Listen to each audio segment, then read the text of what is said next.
Osez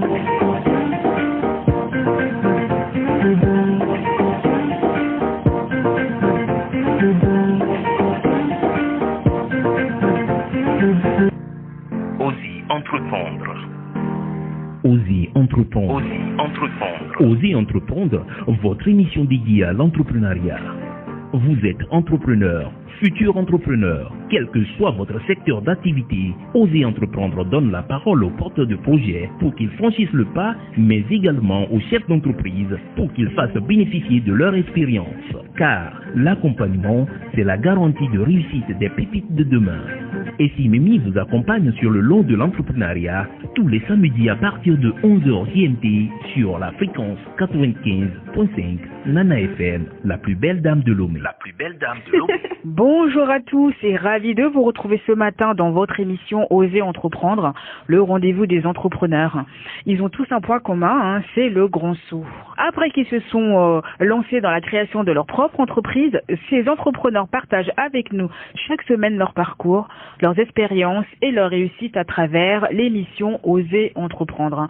Comme vous savez, cette émission décortique les mécanismes de création entrepreneuriale pour informer les futurs créateurs d'entreprises, mais également les porteurs de projets désireux de se lancer dans l'aventure. Donc aujourd'hui, moi j'ai le plaisir d'avoir avec moi un grand producteur de cinéma. Il est réalisateur aussi. C'est Monsieur Amouzou Foligan, connu sous le nom de Steven Aff. Il a une grande expérience dans le domaine du cinéma, de l'audiovisuel et de la communication. Derrière la production, on ne connaît pas grand-chose. Donc sur les budgets, quel budget il faut avoir pour réaliser un film au complet. Mais tout ça, c'est juste après le jingle de Richard Flash.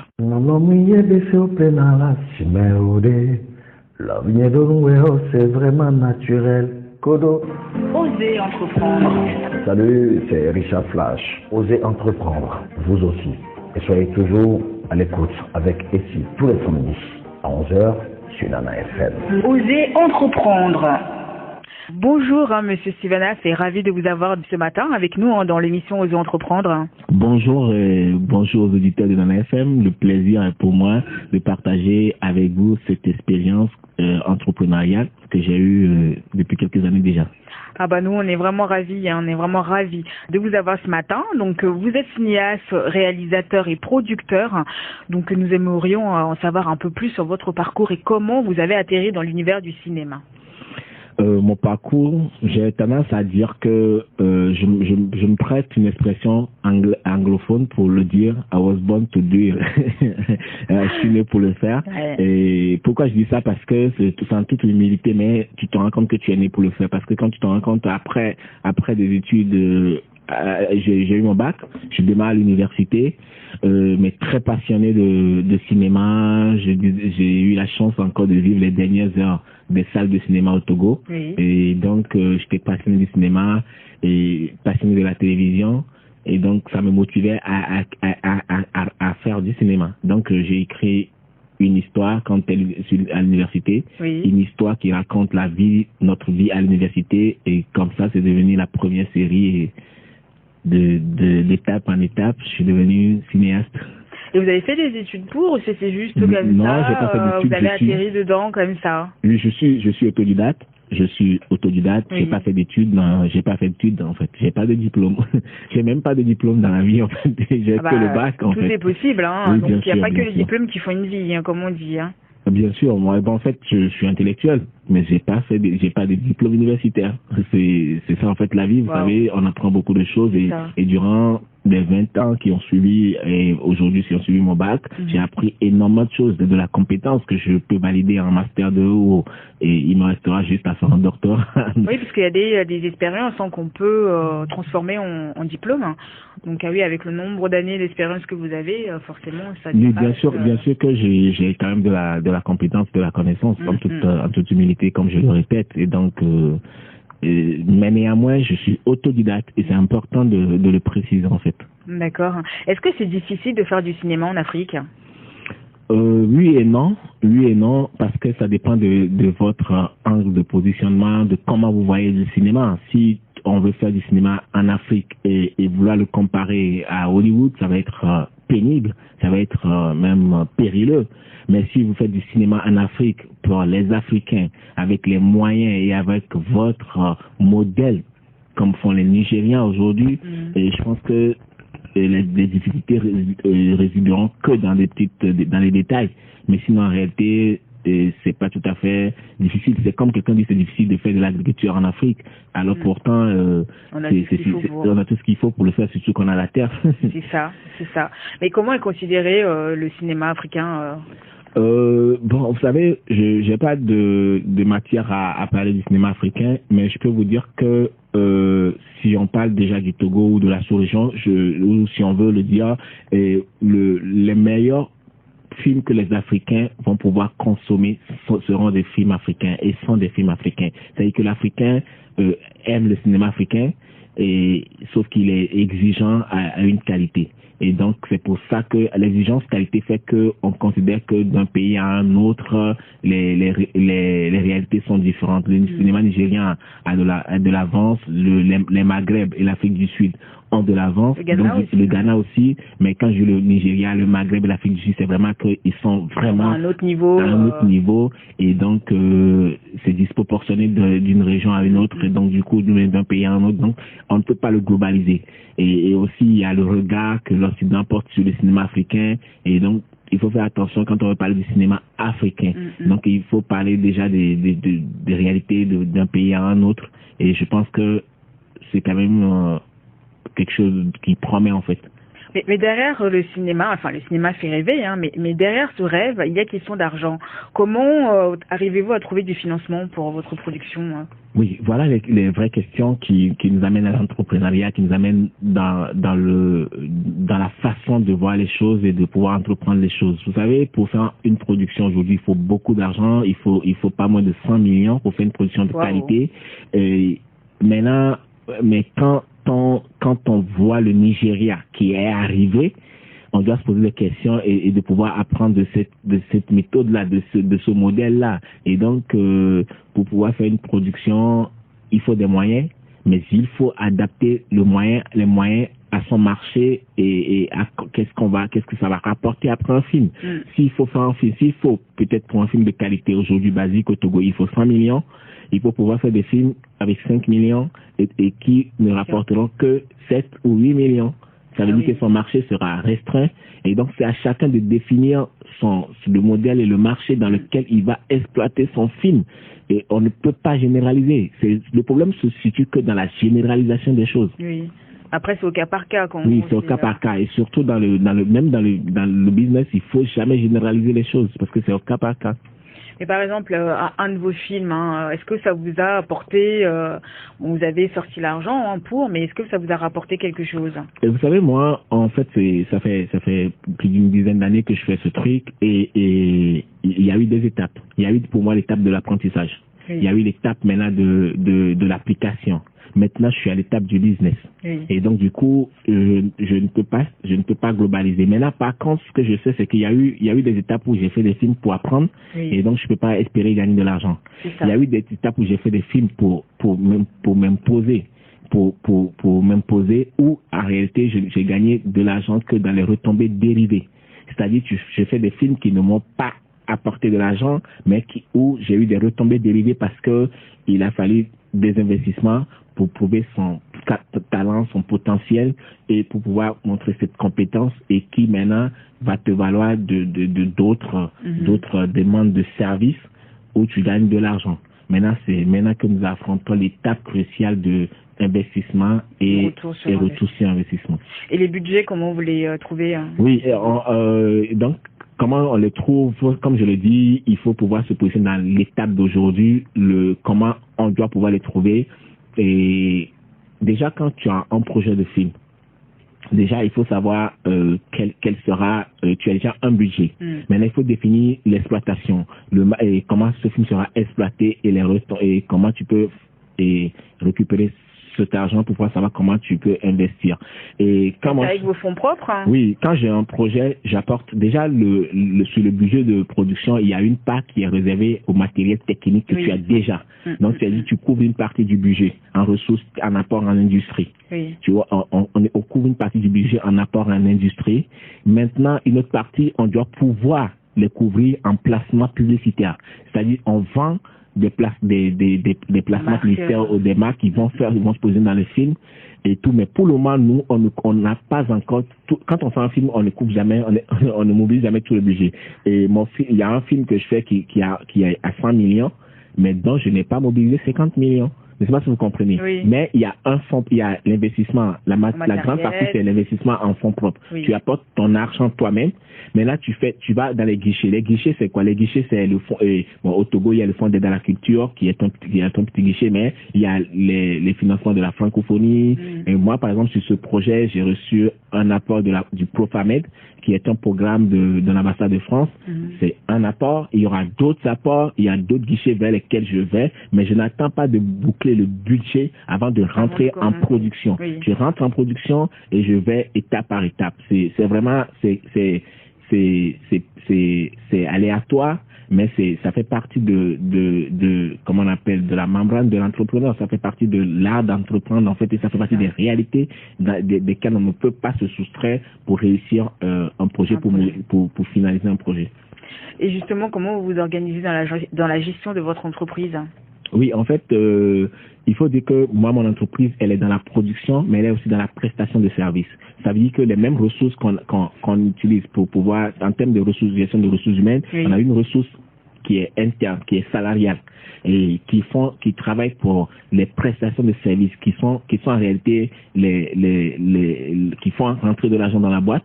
On a des clients pour qui on travaille, on fait des choses, on fait des publicités. On produit des publicités pour des sociétés, on fait des panneaux, on fait des choses en communication. Oui. Et donc, du coup, il y a une ressource humaine qui existe dans cette entreprise qui gère ses travaux, y compris moi en tant que manager.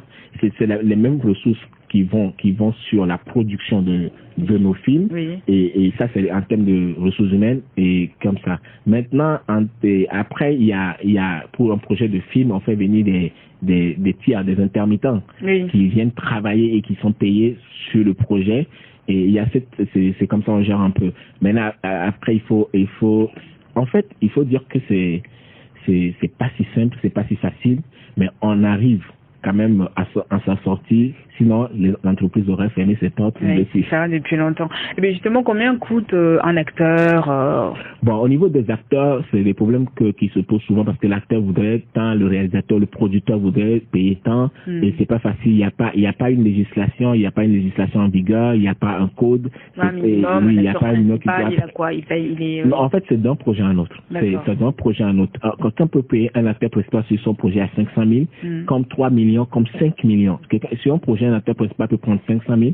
Sur un projet, il peut prendre 5 millions. Vous voyez l'écart. C'est selon le projet, c'est selon les moyens et aussi peut-être que des gens qui tournent même gratuitement sur des projets. Mais là, on parle de business, on parle pas de tourner gratuitement. Donc, les tarifs, les rémunérations ne sont pas fixées. Et comme je le répète, il n'y a pas de législation. Et puis, tu prends un acteur selon aussi son expérience, sa notoriété, et donc tu prends un acteur qui débute, il est prêt à prendre ce que tu lui donnes. Il y a quelqu'un qui a tellement travaillé qui n'est pas prêt à prendre tout, quoi. Donc c'est pas calé. Justement, de nombreux jeunes qui se lancent dans l'entrepreneuriat. Moi, j'aimerais savoir quel est votre regard sur l'acte d'entreprendre. Oui, je crois que sur ce niveau aussi, il faut dire beaucoup de vérité. Hein. Il y a ce terme qui est galvaudé. Qui ne dit pas ce que ça veut dire réellement. Moi, j'ai jamais travaillé dans une entreprise, donc je suis entrepreneur, je suis auto-entrepreneur. J'ai fait de l'entrepreneuriat. Parfois, je me dis, mon expérience entrepreneuriale peut servir de cas d'étude, même dans les écoles. Hein. Mais il y a des réalités que les gens doivent comprendre. On est entrepreneur parce que on prend une initiative et qu'on va faire vivre et qui doit être rentable. Sur ce principe, on est d'accord. Maintenant, moi je dis que quand les gens ne veulent pas aller travailler, ils veulent être entrepreneurs. et comme si c'était une solution toute magique qui va apporter les solutions, alors que être entrepreneur c'est un parcours de combattant. On pleure, hein. Moi il m'est arrivé avant de sortir mon dernier film, il m'est arrivé de rester à la maison, de pleurer encore de pleurer, c'est de se rendre compte que tu es au milieu de nulle part, c'est compliqué, et c'est comme actuellement depuis 1 an on va dire, voilà, et il y a pas de business, il y a rien, et comment on le fait vivre. Donc moi sur l'entrepreneuriat, je pense que c'est une bonne chose, hein. Ça, c'est les pays anglo-saxons sont déjà en avance sur ça, mais elle ne doit pas rester en mode de solution pour les jeunes parce qu'il faut beaucoup de courage. Mais moi, je pense aussi qu'il faut de l'expérience. Maintenant, après, quelqu'un peut se lever, avoir suffisamment d'audace. Et l'audace, c'est du génie, comme a dit Goethe, et avoir de l'audace, réfléchir sur un truc et avancer dans la vie et réussir son entreprise, mais tout en sachant que ça va être un parcours de combattant. Ouais, c'est ça, mais oui, complètement, parce que là, il y en a beaucoup qui sont perdus et ça ne tient pas. Ça ne tient pas, ils partent sur un projet, mais sans étudier vraiment ce projet-là et savoir comment ils vont tenir, quoi. Oui, sauf à ce niveau, c'est là que se trouve le vrai problème, parce que on fait croire aux gens que, écoute, va entreprendre quelque chose et tu vas gagner de l'argent. C'est là où ça part. Moi, en commençant ce truc, je ne savais pas que j'allais gagner de l'argent. Je ne savais même pas à la base que ce sera mon entreprise. En fait, quand tu entreprends quelque chose, il faut qu'il y ait un esprit derrière, c'est qu'il y a une vision derrière. Si tu dis, voilà, que, écoute, voilà, maintenant, je vais entreprendre quelque chose, je crois qu'avec ça, je vais me faire beaucoup d'argent, tu vas te casser la gueule. Maintenant, mais en entreprenant ça avec la passion, avec la détermination, avec le courage, et tu as une vision qui n'est pas forcément de devenir millionnaire, tu t'en tirerais, mais tout en sachant quand même que du moment où il y a de l'argent qui est investi, elle doit revenir. Et il faut pas avoir tout de suite le rêve, il faut pas se miroiter le rêve de l'indépendance financière. Elle ne s'acquiert pas du jour au lendemain. C'est pour ça qu'ils sont déçus. Mais si un jeune entreprend peut-être dans le recyclage, hein, dans la transformation d'un truc, il faudrait déjà que l'idée pour qu'est-ce qui motive la transformation du déchet, parce qu'on veut quand même. Il faut comprendre déjà c'est quoi. Faut déjà comprendre qu'est-ce qui est l'esprit qui te motive. Moi je pense qu'il y a beaucoup de choses, qu'il y a beaucoup de vérités qu'il faut dire à ceux qui espèrent et ceux qui prévoient entreprendre pour que ils soient prêts à aller sur comment on appelle ce champ de bataille en fait. C'est ça. On va marquer juste un temps de pause, hein. On revient juste après le jingle de Richard Flash.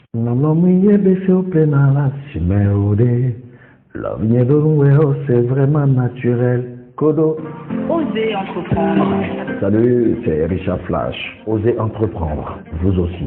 Et soyez toujours à l'écoute avec Essie tous les samedis à 11h sur Nana FM. Osez entreprendre. Pour ceux qui viennent d'arriver, vous êtes bien sur Nana FM avec Essie Mimi et son invité Steven Haas, scénariste, réalisateur et producteur. Donc tout va bien, monsieur Steven Haas? Oui, ça va, je suis heureux d'être là. Bon, en tout cas, c'est passionnant, hein, parce que il faut dire la vérité, comme vous dites là, et parce qu'on peut pas se lever aujourd'hui et dire non, mais aujourd'hui je vais devenir entrepreneur sans rien, sans réfléchir, c'est pas possible. Non, c'est pas possible. C'est vraiment pas possible. Et donc du coup, je voulais savoir aussi quelles sont les qualités requises pour faire du bon film de qualité. Oui, déjà pour faire un bon film, il faut regarder des films. Il faut regarder des films. Déjà, il faut pour être un bon cinéaste, pour faire de bons films, il faut regarder des films. Et on apprend à faire des films en regardant des films. Après, maintenant, il faut du bon scénario. Il faut un très bon scénario. Et il faut encore un très bon scénario. Et puis le reste est technique, elle est réservée à des compétences. Tu prends un très bon ingénieur de son, tu prends un très bon directeur de photographie, celui qui filme, tu prends un bon monteur et tu auras un bon film. Mais toi qui veux faire un film, il faut un bon scénario.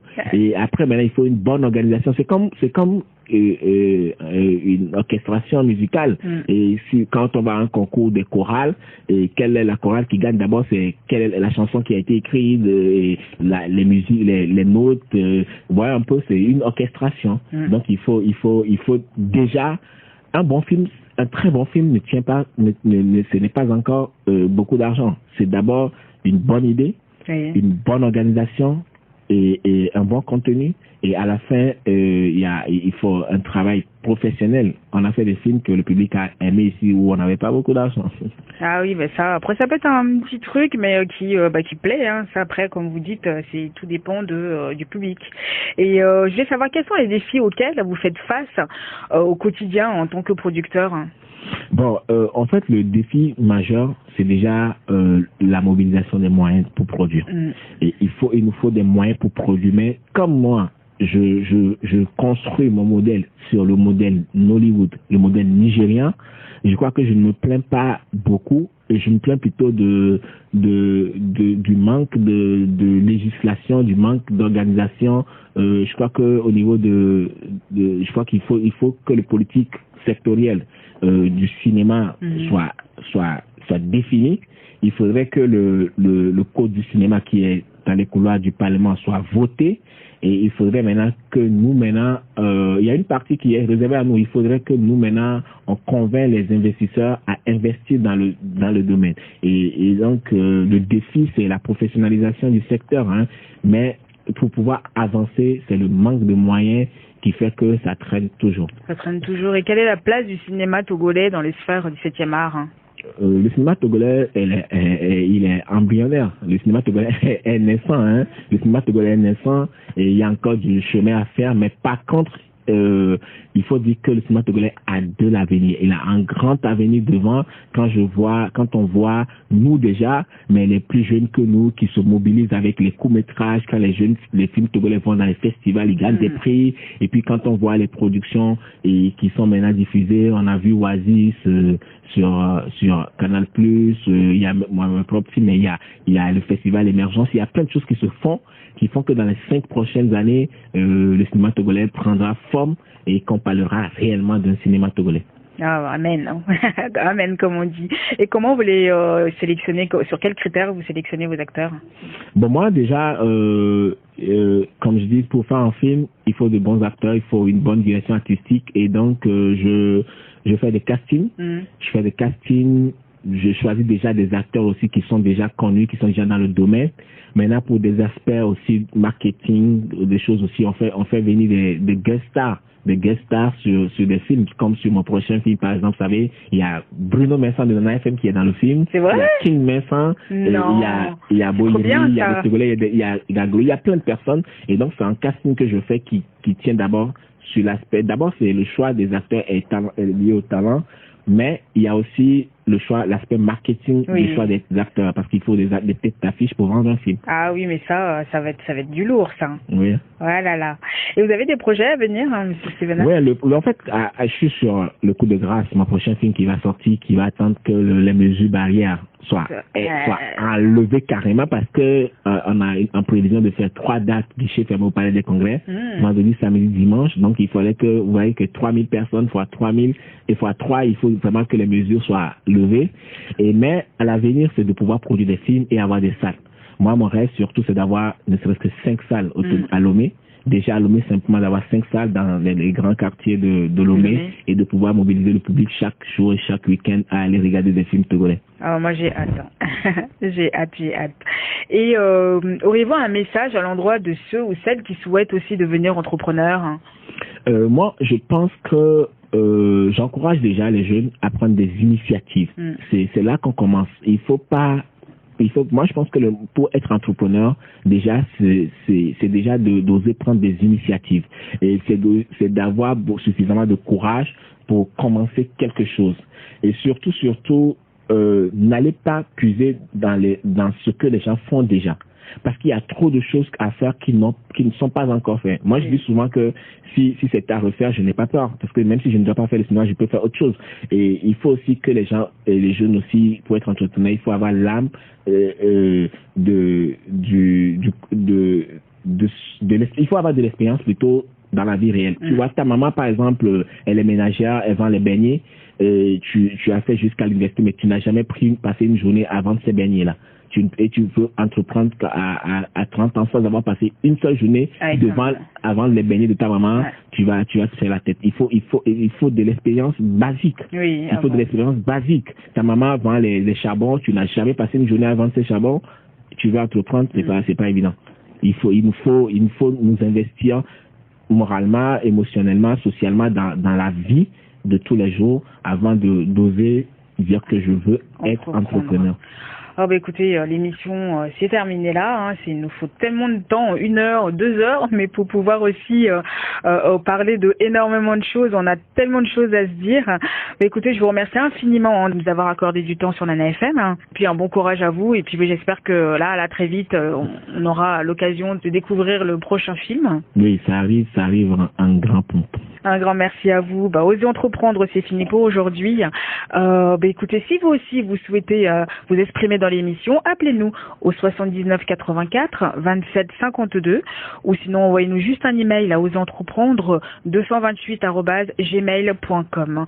Le magazine Ocean News qui nous ont accordé une interview tout récemment propose des formations de rédacteurs, de web et techniques, de journalistique. Donc c'est le samedi 10 avril de 8h à 15h à l'ISEC Initiative de Tochi. Donc si vous voulez vous inscrire pour améliorer ou apprendre le métier de rédacteur, vous pouvez vous inscrire au numéro 92 21 38 18, je répète, 92 21 38 18. Les frais d'inscription sont à 16 000. Écoutez, je remercie Antoine à la technique, merci à mon collabo Faustin, merci à Cathy, merci à First Digital Impact, merci à notre partenaire média L'éveil de la Nation. J'embrasse ma famille de l'autre côté et puis aussi les enfants de l'association Initie Afrique d'Agbavi qui œuvre pour tout ce qui est santé, éducation et l'environnement. Je suis Essie Mimi sur Nana FM, la plus belle dame de Lomé. À la semaine prochaine. Bye bye. Osez entreprendre.